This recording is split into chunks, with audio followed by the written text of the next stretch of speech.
اعوذ باللہ من الشیطان الرجیم بسم اللہ الرحمن الرحیم۔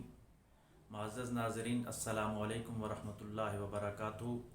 آج ہم حضور نبی کریم رؤوف رحیم صلی اللہ علیہ وآلہ وسلم کے فرمودات کی روشنی میں اس بات کو ڈسکس کریں گے کہ قیامت کے دن کون سے وہ 3 لوگ ہوں گے جن کی طرف اللہ نظر رحمت نہیں فرمائے گا۔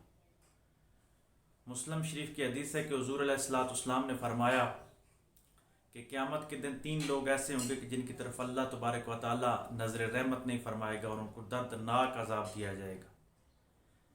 پہلے نمبر پہ بوڑھا زانی، کہ جو بوڑھا ہو گیا لیکن پھر بھی زنا کی طرف جاتا ہے کیونکہ اس کو ضرورت نہیں ہے، اس کی جوانی ختم ہو گئی ہے، لیکن پھر بھی ایسے برے اور کبھی کام کی طرف جاتا ہے تو اللہ تبارک و تعالی قیامت کے دن اس کی طرف نظر رحمت نہیں فرمائے گا۔ اور دوسرا پھر فرمایا کہ غریب متکبر، یعنی ایسا متکبر جس کے پاس کچھ بھی نہ ہو پھر بھی تکبر کرتا ہو، یعنی اللہ تبارک و تعالیٰ ویسے بھی تکبر کو بہت ناپسند فرماتے ہیں۔ اللہ تبارک و تعالیٰ فرماتے ہیں کہ تکبر میری چادر ہے، جو اس کو پکڑنے کی کوشش کرتا ہے میں اس کو ذلیل اور رسوا کر دیتا ہوں۔ لیکن غریب متکبر کی بڑی وعید ہے، کیونکہ اس کے پاس کچھ بھی نہیں ہوتا پھر بھی متکبر بننے کی کوشش کرتا ہے تو اللہ تبارک و تعالیٰ کو سخت ناپسند ہے۔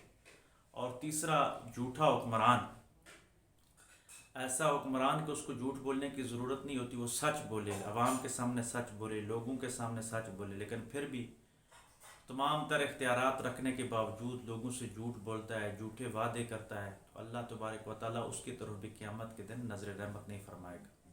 یعنی 3 اعمال ایسے ہیں، ویسے تو یہ تینوں اعمال ویسے بھی بہت برے ہیں، یعنی ہر آدمی اگر یہ 3 کام کرتا ہے تو وہ بہت ہی برے کام کرتا ہے، گناہ گار ہوتا ہے۔ زنا کرنا ویسے بھی بہت بڑا برا گناہ ہے، جھوٹ بولنا بھی بہت بڑا گناہ ہے، اور تکبر کرنا اللہ کو بالکل بھی ناپسند ہے۔ لیکن یہ جو 3 آدمی ہیں ان کو اس چیز کی ضرورت نہیں ہوتی، یعنی ان کے پاس کچھ ہے بھی نہیں پھر بھی یہ ایسا کام کر رہے ہیں تو اللہ تبارک و تعالیٰ فرماتے ہیں کہ میں قیامت کے دن کی طرف بالکل بھی نظر رحمت نہیں فرماؤں گا۔ یعنی حدیث کے مفہوم کے مطابق کہ اللہ نظر رحمت نہیں فرمائے گا، کتنی بڑی تنبیہ ہے ہم سب کے لیے کہ ہم ان کاموں سے بچ جائیں۔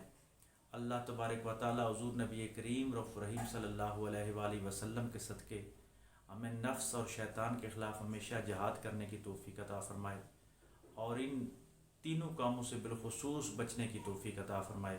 اللہ ہمیں ہر وقت سچ بولنے کی توفیق عطا فرمائے، پاکیزہ زندگی گزارنے کی توفیق عطا فرمائے، اور عاجزی اختیار کرنے کی توفیق عطا فرمائے۔ وآخر دعوانا ان الحمد للہ رب العالمین۔